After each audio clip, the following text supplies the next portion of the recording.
Hello everyone, I am Bindu Chaudhary. Welcome to my channel point educator. और यहाँ हम बात करते हैं point to point topics for exams. आज हिंदी में एक मोस्ट इम्पोर्टेंट और बेसिक सा टॉपिक लेकर आई हूँ, वर्ण विचार। ठीक है, और वर्ण विचार में भी मेन हम क्या करेंगे, आज उच्चारण स्थान करेंगे। अब थोड़ा थोड़ा पहले बता देती हूँ कि वर्ण क्या होता है। वैसे तो सभी जानते हैं, लेकिन फिर भी स्टार्टिंग करते हैं, अपने पॉइंट से करते हैं।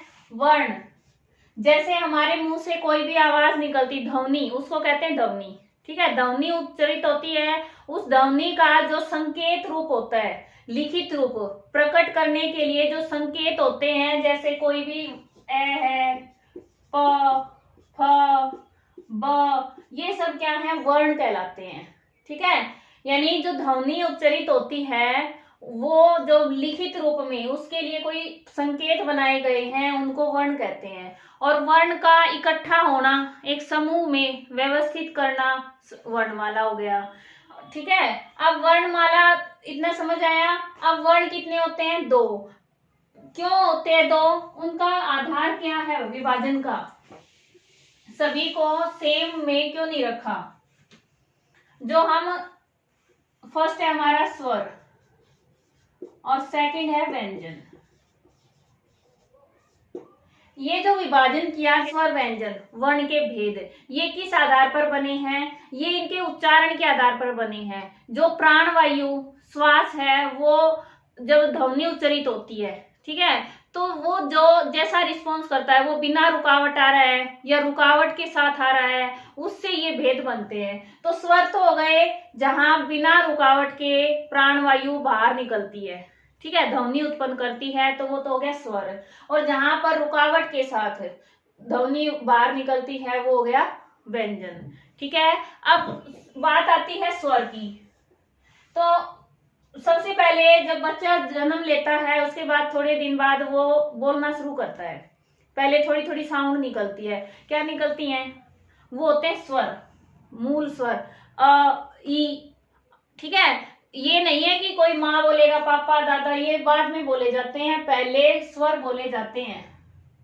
सभी स्वर से स्टार्ट करते हैं। और स्वर में क्यों बोले जाते हैं? क्योंकि वो बिना हवा के झटके के, बिना उसके रुकावट के आवाज है वो बाहर आती है हवा के साथ। ठीक है, तो इसमें होते हैं मूल स्वर। थोड़ा थोड़ा बता रही हूं मूल स्वर। हिंदी में कितने स्वर माने गए हैं? 11। ठीक है, 11 स्वर हैं। मैं पहले मूल स्वर से शुरू कर देती हूँ। मूल है ई, उ, री। 4 है मूल स्वर। इन्हीं को हर्ष स्वर भी कहते हैं। क्या कहते हैं? हर्ष स्वर। पेपर में मूल स्वर आ जाए, हर्ष स्वर आ जाए, यही है, 4 होते हैं, ए, ई, उ, री। ठीक है, इसके बाद होता है दीर्घ स्वर। दीर्घ स्वर, दीर्घ स्वर कितने हैं? अब देखो, ये अ है, अ के बाद दीर्घ में आ गया आ, ई, उ, ऊ। ठीक है, फिर ए, आई, ओ, औ। अब कई क्या करते हैं, जो हर्ष है उसमें ए और ओ को भी मान लेते हैं कि ये छोटा ए है, ये बड़ा ओ है। ये ऐसा नहीं है, मूल स्वर हमारे यही हैं, हर्ष स्वर 4 ही हैं। ये दीर्घ स्वर में आते हैं, ये 2 के मेल से बनते हैं। ठीक है, संधि में आपने पढ़ा भी होगा। कितने हो गए? 1 2 3 4 5 6 7। 7 हो गए हमारे दीर्घ स्वर। अब एक नाम और आता है प्लुत स्वर। ठीक है, आपने काफी सुना होगा। इसमें सिर्फ एक ही नाम आता है, ओम, और इसको ऐसे लिखते हैं, ओम। अब इनकी डेफिनेशन से भी क्लियर होता है। मूल स्वर हर्ष स्वर, जिसमें उच्चारण करते समय एक मात्रा का समय लगे। ठीक है, एक मात्रा का समय लगे तो वो हो गया हर्ष स्वर। जिसमें 2 मात्रा का समय लगे वो हो गया दीर्घ स्वर। और जिसमें 2 से अधिक मात्रा का समय लगे वो हो गया प्लुत स्वर। 3 पार्ट हैं। ठीक है, याद रहेगा। अब हम बात करते हैं मात्राएं। स्वर है, स्वर की मात्रा होती है, व्यंजन की मात्रा नहीं होती। किसकी मात्राएं होती हैं? स्वर की। अब जितने स्वर हैं क्या उतनी ही मात्राएं हैं? जितने स्वर हैं क्या उतनी ही मात्राएं हैं? नहीं। क्यों नहीं है? क्योंकि ए की कोई मात्रा नहीं होती, ठीक है ना, ए की कोई मात्रा नहीं होती, इसलिए मात्राएं कितनी हैं? 10। ये ध्यान रखना है, मात्राएं हैं 10 और स्वर कितने हैं? 11। क्लियर? अब बात करते हैं व्यंजन की, क्योंकि आज का हमारा जो टॉपिक है ये है उच्चारण स्थान पर, और उच्चारण स्थान पर जाने के लिए हमें अब व्यंजन में जाना पड़ेगा। छोटी छोटी बातें थी, बेसिक्स ये बता दी है मैंने। अब कोई आपसे स्वर की और व्यंजन की परिभाषा पूछे तो क्या हो सकता है? जो बिना किसी सहायता से स्वतंत्र रूप से उच्चारित किए जाएं वो हो गए स्वर, और जो स्वर की सहायता से उच्चारण किया जाए वो हो गए व्यंजन। ठीक है, ये भी डेफिनेशन है। अब आपके पास व्यंजन में क से म तक, पहले तो ये है, ठीक है, क से म तक ये होते हैं स्पर्श व्यंजन। फिर अंतस्थ है य र ल व। फिर है ऊष्म श श स ह। ठीक है, अब आप देख रहे हैं कि इनके उच्चारण में अंतर होता है। 3 ये एक जैसे लग रहे हैं, कईयों को तो इसमें अंतर ही नहीं पता होता कहाँ कौन सा आता है, ये सिर्फ उच्चारण बेस पर होते हैं, इसीलिए इनको अलग अलग वर्ग में बांटा गया है। ठीक है, अब स्पर्श व्यंजन है जो इनका पढ़ेंगे हम पहले उच्चारण स्थान। तो अब उच्चारण स्थान की बात आई है, देखिए मैंने पिक्चर बनाई है, ये है कंठ।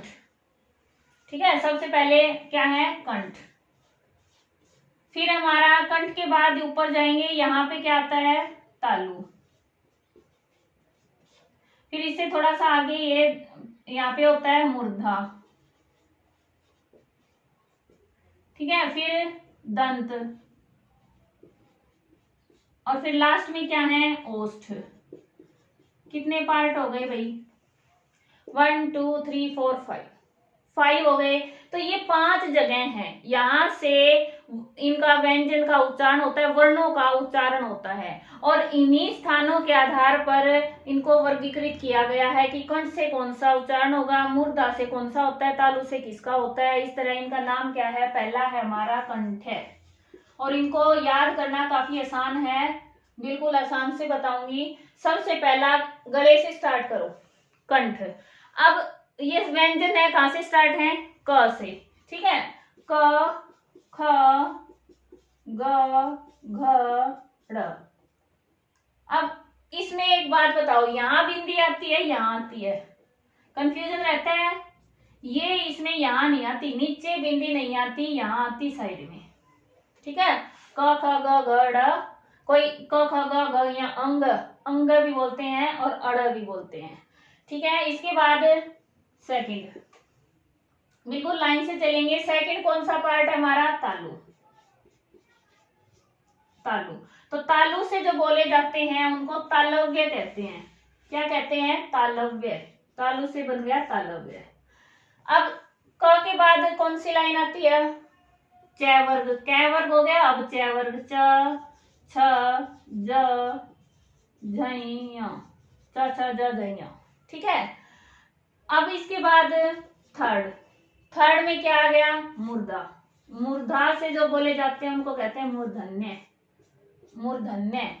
अब फिर कौन सी लाइन आएगी?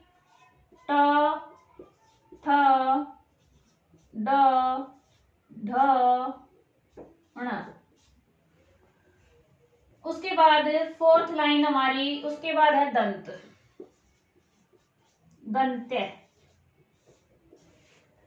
त थ द ध न। और अब लास्ट हमारा हो गया ओष्ठ। तो ओष्ठ से बन गया ओष्ठ है। ठीक है, अब इसमें कौन सा रहेगा? प फ ब भ म। ये स्पर्श व्यंजन है, और क से म तक 5 जगह से उच्चारण होता है इनका। मुख के 5 हिस्से हैं, वहां से। अब बोल के देखो, पहली लाइन है क ख ग घ ड़, आवाज है वो हमारे गले में आ रही है, कहीं पर भी और रुकावट नहीं हो रही। कहां पर प्रेशर हो रहा है? प्रेशर होता है आवाज का, वायु का दबाव बनता है, कहां बन रहा है? गले पर। तो ये हो गया कंठ से, पहली लाइन पहला पार्ट। ठीक है, उसके बाद अगला, उससे आगे थोड़ा सा जाएंगे, कहते हैं ना तालु, कहाँ होता है हमारा? जो हमारा ये है दांतों के पीछे हिस्सा है, थोड़ा कठोर सा होता है, वो तो होता है मूर्धन्य, मूर्धा। उससे थोड़ा सा पीछे, वहां पर वायु का दबाव बनता है, जीभ हल्की सी ये लगता है वहां पे उठी हुई है, क्या है? च छ ज झ। ठीक है, फिर है मूर्धन्य, मूर्धन्य ट ठ, जीभ कहाँ लग रही है? जो दांतों के पीछे थोड़ा सा कठोर भाग है, वहां पर लग रही है, ट ठ ड ढ ण। फिर है दंत्य, दंत्य में त थ, कहां पर आ रही है हमारी जो जीवा है, कहां स्पर्श हो रहा है? त, दांतों से। और इसमें एक ये भी याद रख सकते हैं कि बुढ़ापे में जब दांत नहीं होते ना, तो वहां पर ये आवाज है ना, ये वर्ण है, इनका उच्चारण नहीं कर पाते बुजुर्ग व्यक्ति। त थ द ध न, इसका उच्चारण अच्छे से नहीं कर पाते। ठीक है, फिर है ओष्ठ, है ओष्ठ यानी होठों से। तो अब प फ ब भ म, जो वायु है वो कहां पर प्रेशर कर रही है? होठों पर। ठीक है, तो ओष्ठ है क्या है? प फ ब भ म। इतना क्लियर हुआ। अब अगला आता है हमारा नासिक्य। नासिक्य होता है जो नाक से साउंड आती है, जिसमें नाक की सहायता भी होती है, नाक की सहायता से बोले जाते हैं। जो इसके ये लास्ट है, पंचम वर्ण है। ठीक है, सभी लाइन के पंचम वर्ण कहां से बोले जाते हैं? नाक से, नाक की सहायता से बोले जाते हैं, इसलिए ये सारे किसमें आ जाएंगे? नासिक्य।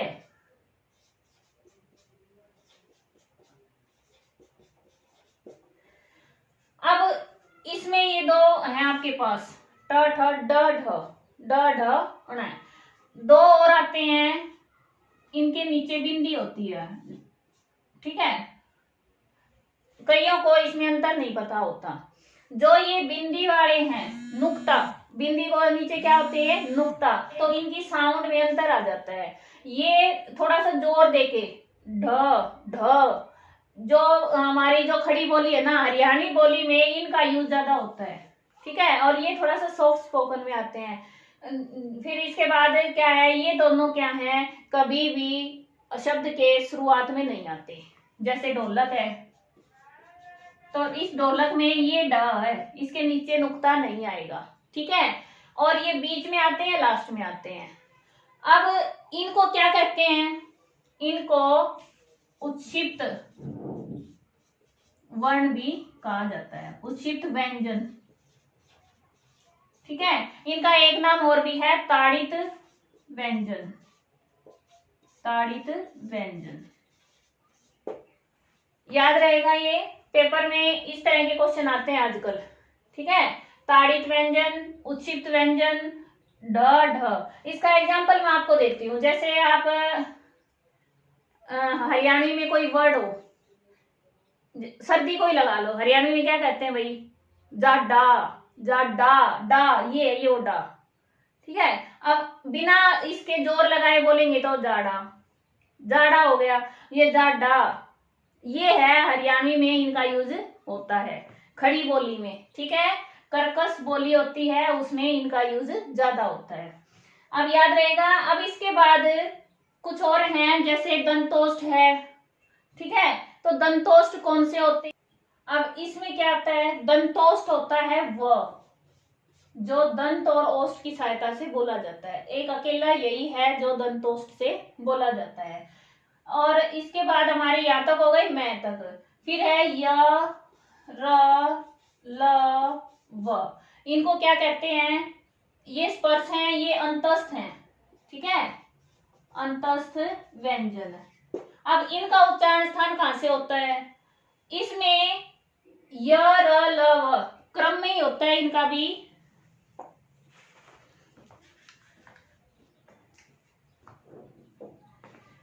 कंठ को छोड़कर इसे नीचे की लाइन में लिख दो, य, र, ल। ठीक है, और वह मैंने बता दिया दंतोष्ठ में है। और इसके बाद है श, स, है, ये स है, ये है तालव्य से, ये है ये मूर्धन्य से, और ये है ये दंत्य से, और है ये कंठ से। ठीक है। और अब स्वर की बात करें, जो मुखमंडल है, इसके जो पार्ट हैं, इनका कुछ हिस्सा होता है जहां पर स्वर का उच्चारण करने में मदद होती है। अब कंठ है, यहां से स्टार्ट कर ले, ए आ। ठीक है, स्टार्टिंग के दो हैं, ये कंठ में है। फिर तालव्य में ई। अब इसके बाद मूर्धन्य में ऊ नहीं हो सकता। आप बोल के देखिए, ऊ कहां से बन रहा है? ओष्ठ से बन रहा है। तो दंत्य ओष्ठ में क्या आ गया? ऊ। अब री कहां से बोला जा रहा है? मूर्धन्य से। इसके बाद आ गया हमारा ए आई ओ औ। अब इनमें से वो नहीं बोले जाते, वो दो की सहायता से बोले जाते हैं। क्यों? क्योंकि अ है वो तो कंठ से, ए है वो किससे बना है? अ प्लस ई। तो आ तो बोला जाएगा कंठ से, और ई तालव्य से। तो ये क्या हो गया? कंठ तालव्य। कंठ तालव्य, ए आई। ठीक है। और अगला हमारा है ओ औ, कंठोष्ठ। आ प्लस ऊ। ठीक है, औ बन गया। तो कंठोष्ठ से ओ औ। ओ औ कहां से बोला जाएगा? कंठोष्ठ से। क्लियर हुआ? कंठोष्ठ क्यों कहा है? कंठ से तो आ हो गया, और ओष्ठ से क्या हो गया? ऊ हो गया, इसलिए ये क्या हो गया? कंठोष्ठ। ये हो गया कंठ तालव्य। क्लियर हुआ? अब सारे वर्ण आ गए, कहीं भी कुछ भी नहीं बचा है। ठीक है, अब दोबारा से देखो भाई, एक बार रिवाइज करवाती हूँ आपको। सबसे पहले कौन सा पार्ट है? कंठ। अब स्वर के दो पहले ए आ, और व्यंजन में पहले 5 क ख ग घ ड़। ठीक है, दूसरा पार्ट कौन सा हमारा? तालव्य। अब तालव्य से ई और च छ ज झ, ये इसमें आ गए। इसके बाद मूर्धा, मूर्धन्य से अगली लाइन ट ठ ड ढ ण। ठीक है, अब इसमें री। ठीक है, फिर है दंत्य, दंत्य से त थ द ध न, और ओष्ठ से प फ ब भ म, और ऊ और ऊ। नासिक्य से ये सारे जो पंचम वर्ण है ये आ जाएंगे, और साथ में और क्या आ जाएगा? अंग। ठीक है, अंग भी है ये पंचम वर्ण में के साथ नासिक्य से बोला जाएगा। और अह कहाँ गया हमारा? अह आ जाएगा कंठ में। है और अ दोनों यहां से बोला जा रहा है, इसलिए ये साउंड कहाँ गई? कंठ में। क्लियर है? दंतोष्ठ में अब इसके बाद दंतस्थ य र ल व, लाइन से चलना है। तालव्य, ठीक है, फिर मूर्धन्य, फिर ये दंत्य, और वह अलग है, दंतोष्ठ में है। फिर स ह, तालव्य, मूर्धन्य, दंत्य, और ह किस में आ गया? कंठ में। ठीक है, इतना क्लियर हुआ? इससे इजी नहीं समझा हो सकता, क्योंकि सारे हमें क्रम से याद करने हैं। हमें पार्ट याद होने चाहिए, 5 पार्ट हैं मेन, पहले वो याद करो, उसके बाद जो एक एक दो हैं ये अलग है। ठीक है, इनको थोड़ा सा अलग करना पड़ेगा, लेकिन मेन है ये 5, और छठा है नासिक्य। तो ये सब इजी हैं, इनको अच्छे से पढ़ लेना। आजकल पेपर में इस तरह के क्वेश्चन ज्यादा आते हैं, जैसे ये मैंने बताया है, इसको ताड़ित व्यंजन कहते हैं, उच्चित व्यंजन कहते हैं। एक और बताती हूँ, र की साउंड प्रोड्यूस करते हैं तो हमारी जीवा है ये गोल घूमती है। ठीक है, बेलन की तरह, जो लाठी होती है उसकी तरह, तो इसको कहते हैं लुंठित। क्या कहते हैं? लुंठित। तो लुंठित क्या है? र। और ल है, ये क्या है? ल। अब जब ल बोलते हैं तो हमारी जीवा है ये दंत के थोड़े से पीछे हिस्से पे लगती है और साइड से हवा निकलती है। ठीक है, ल बोल के देखो कहाँ से हवा निकल रही है, साइड से, तो इसको कहते हैं पार्श्विक। पार्श्विक का मतलब क्या होता है, पीछे से, कि साउंड है वो पीछे से आ रही है। ठीक है, पार्श्विक व्यंजन कौन सा हो गया, ल। समझ आया, ल यानी आगे से तो हमें ये लग रहा है कि हमारी जीवा है उसने कवर कर दिया है, लेकिन साउंड आ रही है पीछे से, साइड से हवा निकल के, इसलिए ये पार्श्विक व्यंजन। आज इतना ही, क्योंकि काफी पजल हो जाओगे, बहुत से वर्ड हैं, अर्ध स्वर कौन से हैं, ठीक है, महाप्राण, अल्प प्राण, तान, अनुतान, ये सभी भी हम करेंगे, एक अलग वीडियो बनाकर आपके सामने लेकर आऊंगी, क्योंकि आजकल जो क्वेश्चंस हैं वो HSC में लगा लें या स्टेट में लगा लें, थोड़ा डीपली पूछने लग गए हैं। ठीक है, तो ये तो हमारा मेन है कि हमें उच्चारण स्थान पता होना चाहिए, उसके आधार पर अगर आ जाए तो क्वेश्चन कर सकते हैं। और इसके साथ साथ ये काफी सारे मैंने बताए हैं, पार्श्विक व्यंजन है। अभी मैंने सिर्फ उच्चारण स्थान की सोची थी, लेकिन साथ में जैसे ये वर्ड आते गए तो मैं बताती गई। ठीक है, मिलते हैं नेक्स्ट वीडियो में नए टॉपिक के साथ। थैंक्स फॉर वॉचिंग, और घंटी बजाओ, नोटिफिकेशन पाओ, और अगर वीडियो पसंद आती है तो भाई लाइक करें और चैनल से जुड़े रहें ताकि नई वीडियोज आप तक पहुंच सकें।